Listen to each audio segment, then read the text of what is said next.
Құрметті оқырман, бүгін сіздерге Excel бағдарламасында жолдар мен бағандардың орындарын қалай тез алмастыруға болатыны туралы көрсететін боламын.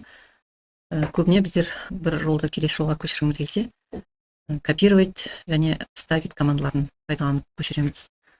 Мысалы, мына екі жолды, мәліметтерді екі жолдағы бір-екі сотрудниктен кейінгі жолдарға көшіргіміз келсе, біз мына жерге екі жол қосып, копировать және мына жерге қойып жасай аламыз. Оның орнына тез әрі жылдам орындау үшін сіздер осы екі жолды белгілеп алып, осы қоршалған белгіленген жолдардың шетіне курсорды алып келген кезде төрт жаққа қараған стрелканың белгісі пайда болады. Сол белгі пайда болған кезде және клавиатурадан Shift деген клавишаға басқан күйімізде, осы стрелка белгісі шыққан кезде басып жібермей қалаған жерімізге қарай жылжытамыз.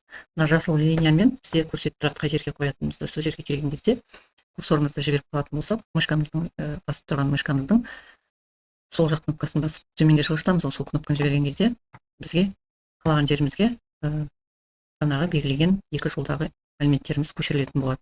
Немесе мысалы мына Асқарова Мәдина дегенді белгілеп аламыз, Shift-ін басып тұрамыз, стрелканың белгісі шыққан кезде басып жібермей жоғарыға қарай, мына бірінші жолға қарай осылай жылжытуымызға болады.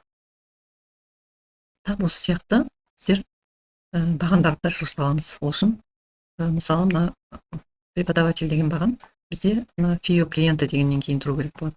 Ол кезде шетіне стрелка шыққан кезде және Shift кнопкасын басып отырып жібермей жүріп жылжытамыз.